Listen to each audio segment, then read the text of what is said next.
Welcome to Legends and Laughs. I'm Emily Connor Cooper. Today meet Artie Schroeck, the legendary composer and arranger behind Frankie Valli and Frank Sinatra, classic hits for television, and his wife and partner in music, Linda November, the legendary voice behind thousands of jingles for radio and TV.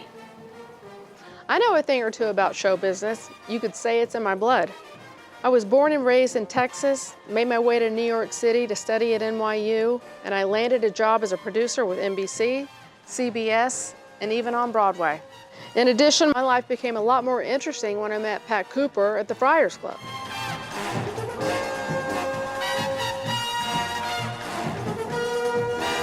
From the hustle and bustle of New York City to the glitz and glamour of Las Vegas, I've had the privilege of being surrounded by some of the funniest and most talented people in the world. And today you'll hear from people who knew Pat and who Pat knew, and in many ways you won't hear anywhere else. So sit back and relax and get ready to hear some stories that will make you laugh, cry, and maybe even scratch your head a little. This is Legends and Laughs, where the humor never stops and the legends never fade.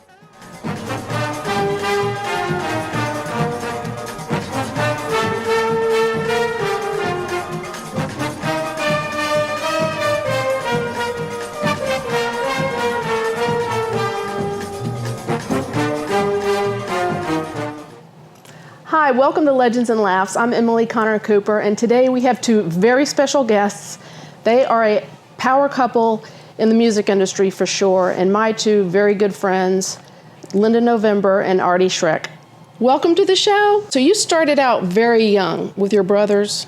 Could you kind of tell us about that? I came from a musical family. My father played xylophone, my mother played piano. My brother Johnny played piano and tap danced. My brother Harold played piano, drums, and saxophone, and he was a tap dancer like Fred Astaire. And my youngest brother, 14 years older than me, played trumpet.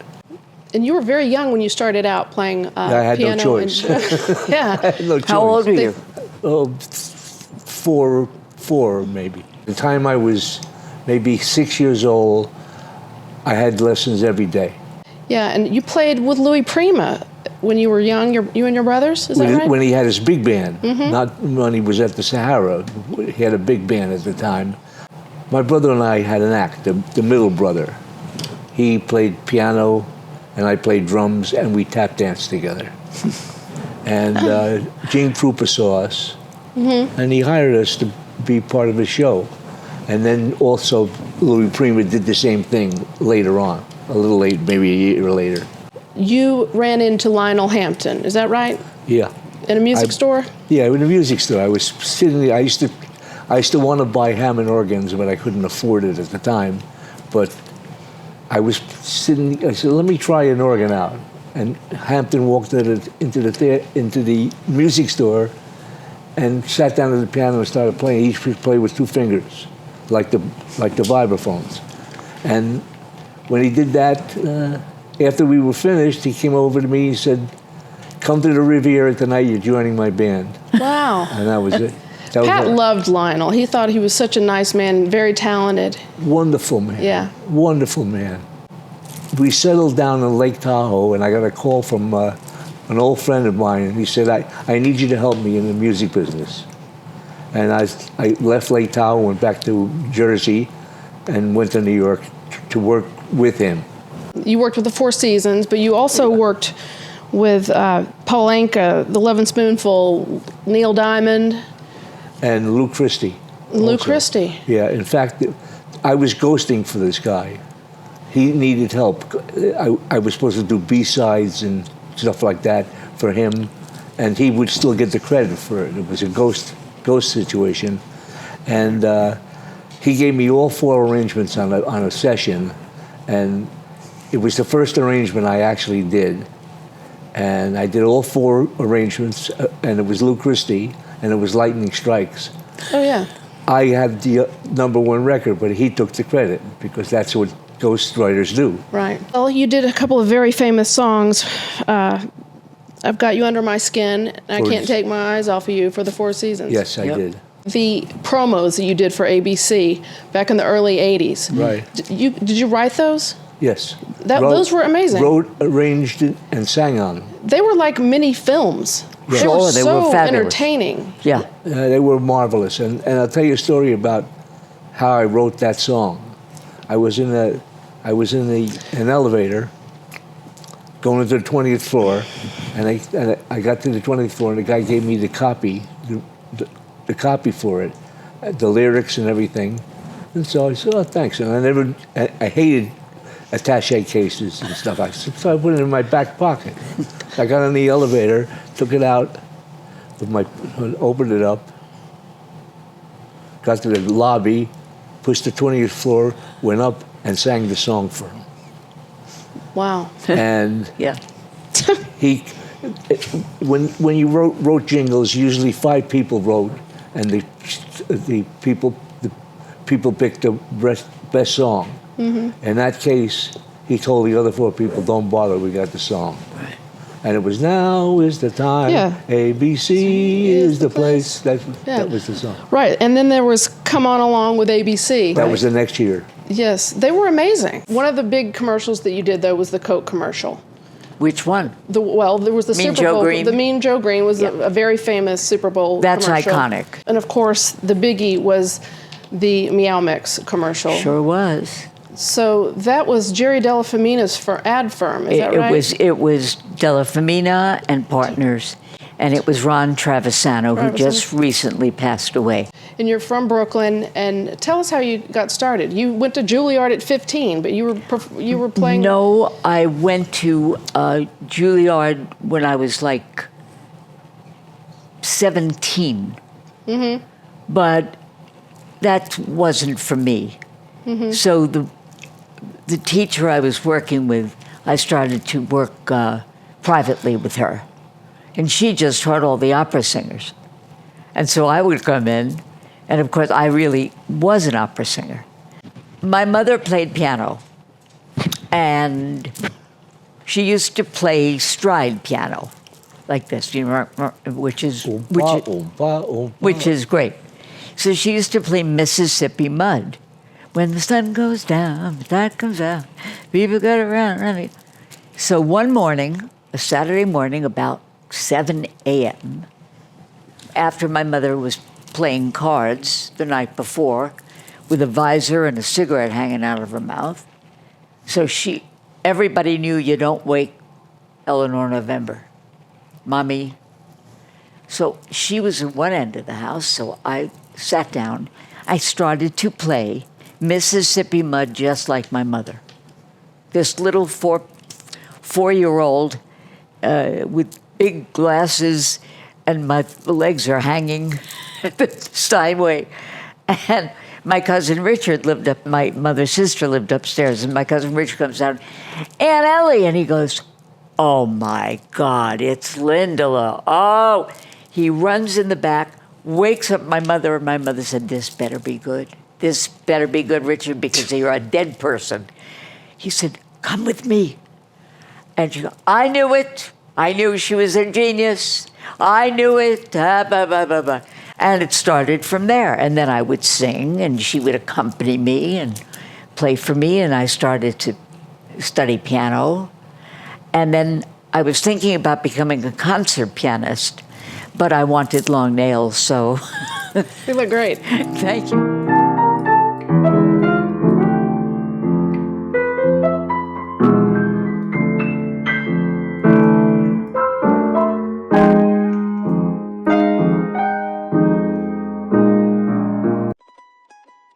I'm Nicholas Cole, your very own entertainer, Wednesday through Sunday for the Italian American Club of Southern Nevada. Since 1961, the Italian American Club has celebrated the food, desserts, music, entertainment, and friendships that have made it a Las Vegas favorite for generations. Supported through the years by legendary names like Frank Sinatra and Tony Bennett, that tradition continues 5 nights a week with authentic Italian cuisine, live music, and world-class entertainment in our showroom. And best of all, we are open to the public. No membership needed, although always looking for new members. Come discover a true Las Vegas best-kept secret, the Italian American Club. Come hungry, leave with a memory, and maybe a cannoli. In Nevada, anything that goes into the storm drain goes directly to our local waterways, which can pollute Nevada's lakes and rivers. Here's some waterway wisdom so you can help do your part this spring. Clean up vehicle leaks and spills. Scoop your dog's poop, bag it, and discard it. Apply fertilizers and pesticides sparingly. Avoid sprinkler runoff. Use waterway wisdom.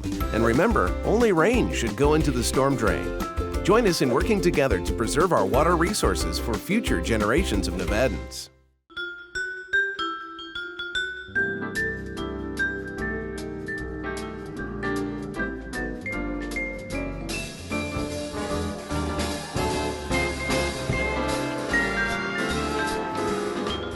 My dream was to be a Broadway star. I sang better than them. I knew it. I could have done it. But you had to be in equity to go to an equity audition. Actors Equity, for those who do not know, it's one of the first unions. Because if you were in equity, you couldn't go to an equity call. You had to go to a cattle call. So I'd get up, and they take one look at me, and it was like, you know. Next. I sang, but I was so depressed because they just went next. You know, it was like so much rejection, so much.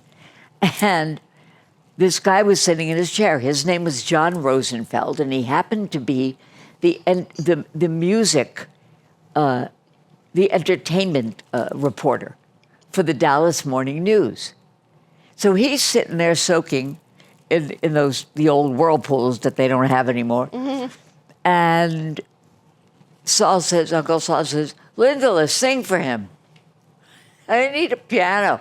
Well, sing for him. So I sing Lover from Rodgers and Hart. He goes, give me a phone, Doc. Makes a phone call. Long story short, they take me to this guy who was a well-known manager. He managed a lot of stars. And I sang for him and played for myself, accompanied myself, and he ended up sending me to meet Richard Rodgers. When I had sung for Richard Rodgers, and he sent me to this agent, and the agent was sending me to these auditions because of who he was, the manager. Miss November, you're a brilliant musician, you read music, you have a gorgeous voice, but your hair is too dark, your glasses don't work, you're a little overweight, they were being kind, and you look too Jewish. And this happened like 8 times, and then I said, I was beside myself. He calls my mother, Richard Rodgers, and says, Eleanor, we have to put her on a diet. I'm sending to Elizabeth Arden. They're going to color her hair. We're going to get her contact lenses. We're going to send her to Pilates. I worked with the Joseph Pilates. He was alive, a weird son of a gun. Anyway, I got all gorgeous, and I had this major transformation. Just a nose, gray hair, eye. So anyhow, I go to my first audition after this fabulous transformation. And it's Fiddler on the Roof, and I sing for them, and I read the script. You're brilliant, Miss November. You're phenomenal. Your voice is gorgeous. Your acting is wonderful, but you don't look Jewish enough. I said, wait, I'll go and get my old nose. It's in a jar. I met Ray Charles, the deaf one, or the other Ray Charles, as he called himself. Not the Georgia Ray Charles, right? Yes, precisely. And then Dick Williams, who was Andy Williams' brother. These 2 men were the biggest contractors in New York. Singing contractors. You're singing. And that's how you got hired. They said to me, no, you're a star. You don't want to do this. I said, you don't understand. I can't take this rejection anymore. It's killing me. I want to sit and read music and sing in a group with all you people. So I started singing alto, bottom, and then about a year later, because I figured it's great, I'm going to learn how to be a group singer, and of course that's quite an art to be a group singer. Well, tell us about Tony Orlando and meeting Oh my him God. and how that. Oh, but what I wanted to say was when Ray Charles heard that that was the obligato, was me, he said, "Why the hell are you singing bottom?" I said, "Because you put me there." He said, "Get up here and sing lead." So we get a call, Tony Wine, who is a wonderful writer and singer, two Jewish girls from New York. We were Dawn. We get a call from Dave Apple, come to the studio. They hadn't decided what to call it yet. It was going to be a group record with a phony name. And we walked in and we did knock 3 times. Tony wrote Candida, right? Yeah, she wrote Candida. Anyway, we did it and it was the biggest hit. And then he calls me, he says, "Lyndall, you got to go on the road." I said, "Well, can you pay us like 70 grand a week, 80 grand a week?" He said, "What are you, crazy?" So I said, "Good, find somebody else." And they did.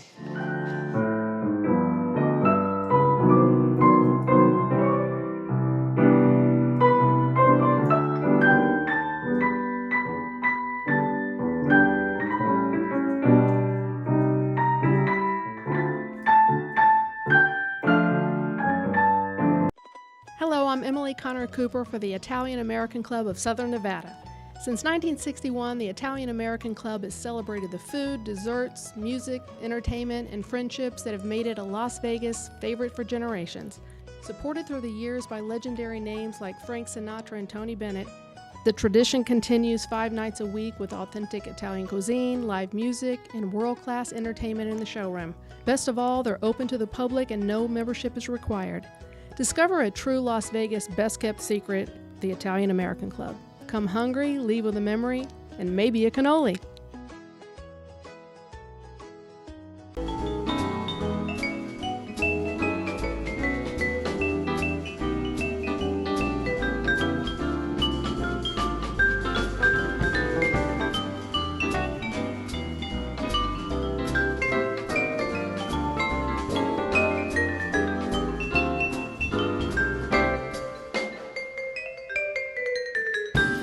I did the Perry Como show. That's right, with Ray Charles. With Ray Charles, the Ray Charles Singers.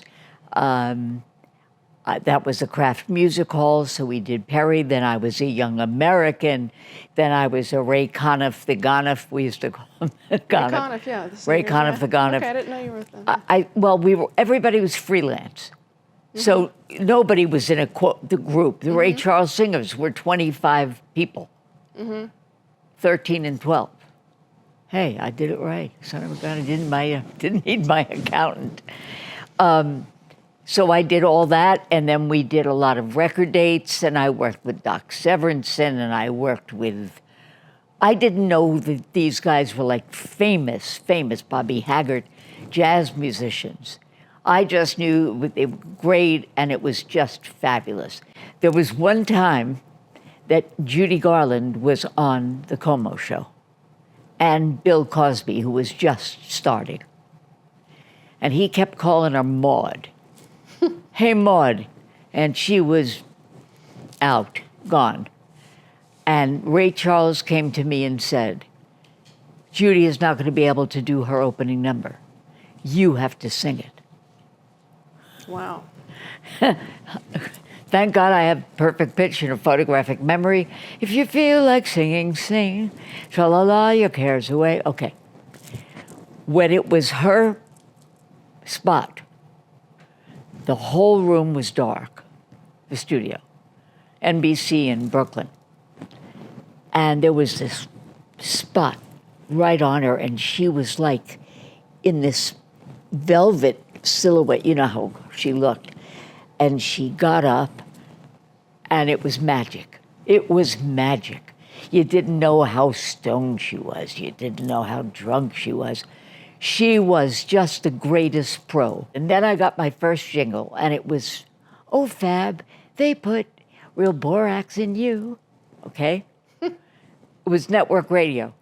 I get a check, I think it says $180. My mother says, "Give me that." 18,000. She goes, "Darling, find out how we do more of these." And the rest was history. So, well, I did all these record dates. We were Dawn, I sang that high obligato on The World We Knew. I did Cycles with Sinatra. I did an album with Tony Bennett. I used to work with Andre Kostelanetz. He used to call me his nightingale. Oh, my nightingale is here. What a putz he was. Anyway. I mean, I worked with the greatest musicians, and I had the greatest respect from them. Bobby Rosengarten, who was the drummer on The Tonight Show, who was Ray Charles' brother-in-law. He would go, Linda, November, Linda. He'd sing Havanagila. Yeah, this is the Ray Charles from the Perry Como show. That's not correct. The Georgia Ray Charles. No. But I did work with Ray Charles when they had they issued that new Coca-Cola Classic, which was a bust. Yeah. They lost their literal behinds. And he came over, and I was singing. We were writing it down. He goes, baby, you something else. He was like, oh, my God. Then I did, I'm going to rap on your door and knock on your window with Aretha. That's a great song. Yeah, Wow. and I sang in Midnight Train to Georgia. Beep, beep. Wow. Because they were having trouble with the parts, so the arranger, Tony Camillo, said, just do it. And I must have done 10,000 Coca-Cola spots. McDonald's, everything, McDonald's, you name it, M&M's. We always did all the Mars products, too, at Ted Bates. And every Monday morning, it seemed, we came from our houses in the Hamptons, and we were eating and drinking all weekend. So now you want a diet. And we were singing about M&M's and Snickers. I said, the hell with it, give me a Snickers bar. And I did Stanley Tools. Well, you all have worked together a lot, too. As a We duo. have- And you've we met had in an the act late 60s, is that? Performing after the jingle business, Was the complete. change of guard there and mine, we started performing together. We worked in Atlantic City. We did here, a thing in a here at place, Sally's. but before that, we did 2 pianos, black and white. He wore black, I wore a white tux.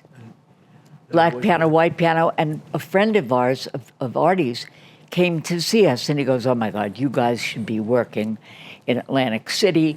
You'll kill them. So he brought the entertainment director down, and he goes, look, I can't pay you guys what you're worth, but it would be great. And we worked there for 10 years. Wow. Yeah. 4 shows a day, 6 days a week. I met him almost on 60 years? a Frankie Valli session. Wow. There was a tune called Donnybrook, and they wanted a high obligato. And he said he remembers me. I don't remember him. I'm sorry. Is that true? I guess so. Wait a minute, weren't you there? Really. But I did arrangements for Liza's in London, Liza in London show. And that was great hanging with her. It was She's her wonderful. drummer and conductor together. Was Judy's drummer, who Bill was Billy Livornia. Stritch. Billy Livornia. Yes, I know that. But we hung together, putting that Liza in London show together. To all kind of things, to buses, and she's the greatest person to work for. She's a wonderful girl. Yeah, she did a song one time. She didn't know the words, and she had the lyrics this big all over the stage, and she's doing it and sang the song with the lyrics on the stage.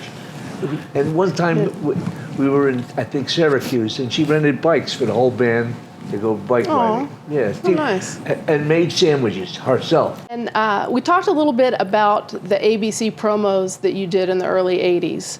Yeah. And you have a story, I believe, that you weren't able to share with us last time. Yeah, well, see, that elevator ride where I wrote the song, wrote the melody, it was interesting. The guy that I worked for, I usually 5 people do a song for each one commercial, and they picked the one. And for a long time, I was never getting any of them. I would write a song, and some guy told me, well, how do you write the song? I said, well, I sit down on the piano, I play a couple of chords, and I think of a melody. He says, nobody sings chords, they sing melodies. Don't go to the piano. And when I started doing that, I used to write them on the bus going to New York, write the songs, and then write it down on paper, the music. I got everyone. Every time I wrote a song, the other 5 people, I got it. And that's what happened with ABC. And then you mentioned Come On Along with ABC, which was the next year. That year, now is the time won a Clio, which is the Academy Award of Jingle Writers. Of jingle advertising. singers, advertising. Yeah. We get the Clio for the best song of the year. And now is the time ABC is the place. So you would think for the next promo, they would come to us again. They went to every jingle house in the city.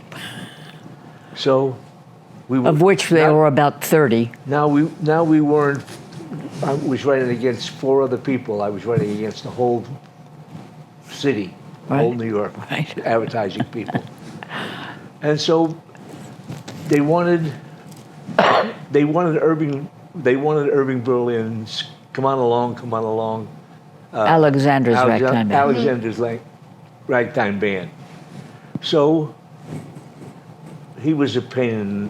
He was an old cowger, and nobody can do my songs. I don't want anybody to do my songs. Irving Berlin. So ABC said, well, we need somebody else to write, and they went to everybody in the city. So I wrote a song just like Alexander's Ragtime Band, and then the guy that hired me said, well, try another rock kind of song for it.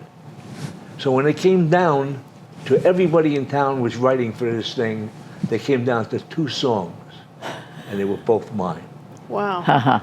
And they picked the rock song, though, instead of the Alexander type song. They picked the rock song, and that was Come On Along with ABC. And that's my story about ABC. Yeah. The next year, I didn't even write.